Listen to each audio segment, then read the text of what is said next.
Edmond, je sais que bientôt tu vas faire une balade, une de celles que tu préfères, qui te monte jusqu'à 513 mètres. Oui, Parle-nous un peu de ce départ. c'est ma balade préférée. Et de loin. Ah oui. Bien que j'ai déjà fait de nombreuses fois, et chaque fois que j'y retourne, le plaisir est renouvelé. Cette balade, elle comprend tout ce que on peut chercher. C'est une balade d'abord qui est pas trop difficile, mais quand même, il faut en faire un effort. Hein. On part ici de 255 mètres d'altitude pour aboutir à 513. Ça fait une dénivellation de presque 300 mètres. Hein. Ouais, ouais. Donc c'est déjà un effort. Oui, et c'est Voilà. un effort, et c'est relativement court comme oui, montée. Hein. oui. Donc c'est déjà un effort sportif. Ensuite, le site est magnifique. Hein. Il y a des paysages formidables. Donc c'est un site touristique. Et ensuite c'est un site historique, bien sûr. Alors, historique d'une part, proto-historique je dirais même, puisque il y a eu là-haut une vie largement, enfin une grande période avant Jésus-Christ. Hein. On parle de 600, même encore davantage. Oui, ah bon, oui, ah oui, oui. c'est ce que les fouilles qui ont été faites là-haut ont révélé. Elles ont dû arrêter parce qu'il n'y avait plus d'argent pour continuer. Oui. Et ensuite, c'est un site historique parce qu'il y a eu là-haut une bataille le 13 mai 1940. Voilà, une là, bataille. on est dans l'histoire moderne. Voilà. Et cette bataille, les habitants du village ne l'ont pas vécue. Ils étaient ailleurs, ils étaient dans le sud-ouest, ils étaient évacués. Oui, oui. Alors ils ne savaient pas trop ce qui s'était passé là quand ils sont revenus. Alors on n'a pas trop, nous non plus.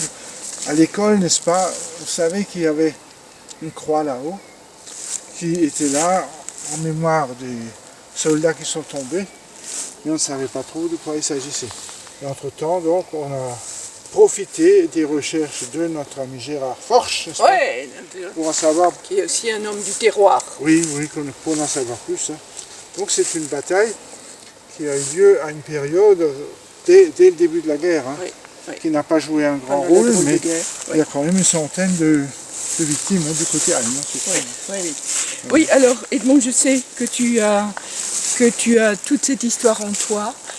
Tu sais qu'il y a quelque chose qui m'émeut toujours quand je passe à côté de ta maison natale, quand je vais vers la chapelle. Oui. Je trouve que c'est très émouvant, ce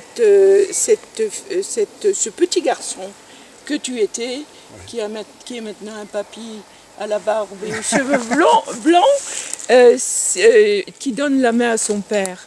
Et je me dis, ce petit garçon blond, fragile, qu'est-ce qu'il va devenir quand son papa lâchera sa main? Et c'est une très belle photo qui fait partie de de ta vie intérieure. Oui. Et je trouve que c'est une très belle chose quand on sait ce que tu es devenu. Bon, n'exagérons pas. Bon, j'ai été heureux d'avoir passé mon enfance ici. Hein. L'enfance à Wengspach, elle était dure, mais elle était belle. De toute façon, dans le souvenir, hein, c'est encore plus beau. Oui, mais de toute façon, à l'époque, dans nos villages, nous, on était heureux. C'est qu'après, on a dit qu'on était des villages perdus, etc. Mais comme moi, je pense que tu as connu cette intensité quand on est gamin dans un village. Oui, mais un village pas comme les autres. Hein. Oui, ça, il faut le dire. Wengspach, c'est un village qui a été coupé un petit peu du monde à cause du col, n'est-ce pas? La commune mère Niedersteinbach, on y allait uniquement pour aller à la messe. In Niedersteinbach sind sie Oppel. Wir sind auch Oppel. Oppel, voilà. Ja, wir sind wie Pelzer. Ja. Man geht in die Kirche zum Pfarrer. Zum Pfarrer, ja. Ja, und een rauche Pijf.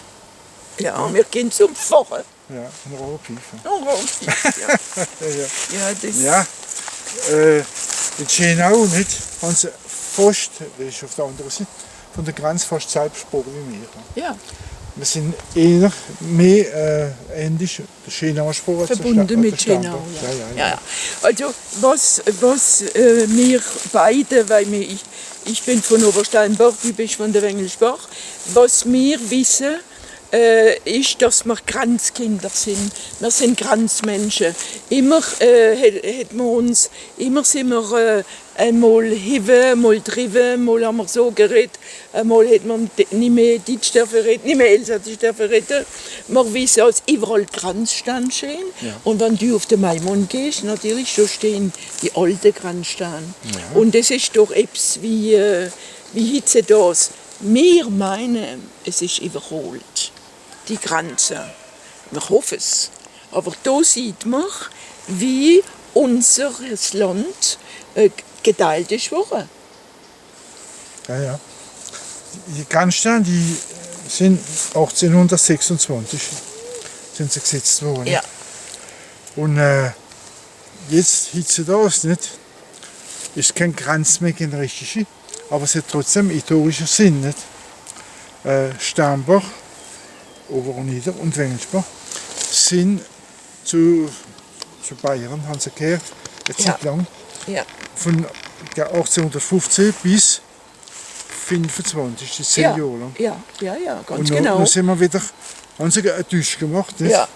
Wir sind Französisch geworden und in Hinland Wiesenburg, an Schweigen, die sind Deutsch geworden. Ja. Sondern gewechselt, geduscht mit aber uns. Die haben uns nicht gefreut. Nein, also die Bayern haben uns selber auch nicht gefreut, ob wir wollen Französisch sind. Sie haben nur, es ist gegangen um eine politische Sache, um eine Straße zwischen Bitsch und Landau.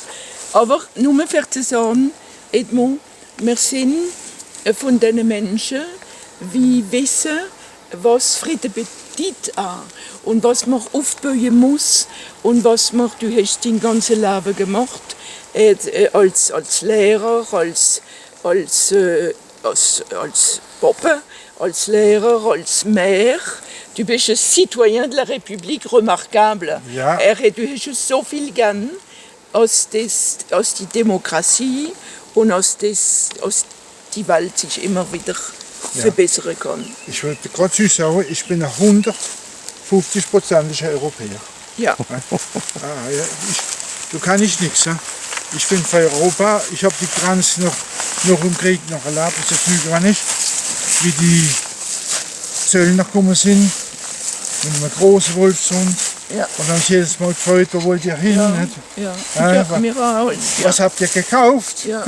Sag mal. Und so weiter. Und ich kann mich auch noch erinnern, wir sind als selber über die Grenze natürlich auf Peterspechel und hat mein Papa immer Zigarren gekauft und meine Mutter hat immer Strümpfe kaufen und hat gekauft. Und ich weiß nicht warum. Und dann haben wir sie versteckt. Und wenn wir an die Grenze gekommen sind, dann hat es gesagt, jetzt still, jetzt halte ich in Ordnung. Und dann hat mein Papa immer ein kleines Schnapsflasche im der Kanadien gehabt und ein Glas. Und dann haben sie immer Schnaps getrunken mit den Kellner, mit den Zellner. Die Tiere der Französischen, die gekommen sind. Das ist Korruption. C'était la corruption. Mais c'était comme ça. Voilà, alors comment tu es parti? Alors je voulais aussi te demander, aujourd'hui, l'homme que tu étais toute ta vie, l'homme qui est parti d'ici, est-ce que tu portes encore en toi ce petit garçon qui a donné la main à son papa? Oui. Et quelle importance avaient aussi nos parents? Je dis en français. Oui.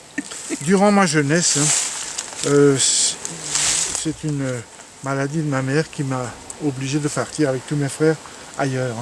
J'étais pendant près de 2 ans dans le Haut-Rhin. Un terrain tout plat. Oui. Et j'ai rêvé tous les jours de mon retour dans cette belle vallée de Wengelsbach. J'en ai rêvé. Ah oui, et le jour où je suis revenu, c'était un bonheur incroyable. C'était un bonheur dont je me souviendrai toute ma vie. Et tu avais quel âge alors? Quand je suis revenu, j'avais 9 ans. Oui. Alors, de 7 à 9 ans, j'étais parti. Oui. C'était absolument magnifique. Alors j'ai rêvé. du Vase, du Schein, du Mémon, de toutes les sorties que l'on faisait, parce que les sorties que nous faisions, c'était une façon de passer le temps. Hein. Bien sûr. On a- Et c'est pour ça qu'aujourd'hui, je crois que tu as aussi ce besoin de transmettre, ce besoin de raconter, ce besoin de dire à nos enfants, à nos jeunes, de leur montrer ce que c'est le bugle rampant, l'écureuil, tout ce qu'on rencontre ici. Mais Et aussi les hiboux. oui. Quand j'étais au lycée de Agneau, hein, c'était le hibou. Oui. Et les gens le savaient, Non, ce briquet. non, ils ne savaient pas. Mais ils sont bien tombés. Parce que on avait un professeur de dessin qui disait toujours je vais pas clair, tu sais. Oui. Alors ils ont fait un truc avec le nom Fabacher, tu sais. Et voilà, et puis alors ils sont aboutis à un hibou. Qu'est-ce que tu veux? Mais c'était pas si mal que ça. Oui. Et là, on se saute. Oui. Voilà. Alors aujourd'hui, évidemment, je suis toujours content de revenir dans ce village. Bon, j'habite à 30 km, Oui. c'est pas trop Pas le loin. bout du monde, mais quand même, Pas le bout du monde. c'est pas. Parce que ici, l'horizon est très défini. Ouais. On sait, on ne peut pas aller au-delà. N'est-ce pas? Et c'est ça qui est merveilleux. Et quand tu arrives au Mémon, et que tu vois cette immensité, c'est extraordinaire. Et on voit. Donc c'est juste sur la frontière. Oui, Alors on voit le Pré-Saval de l'autre côté. oui, oui, oui. Et on voit les Vosges du Nord. On voit les Vosges du Nord, très Ouais. loin. Il n'y a pas mieux que cette balade-là pour moi. Oui. Ah oui, elle est magnifique. Je l'aime Je ne aussi. peux pas faire mieux. Hein. Oui. Non, non, mais tu auras du succès, tu verras. Voilà.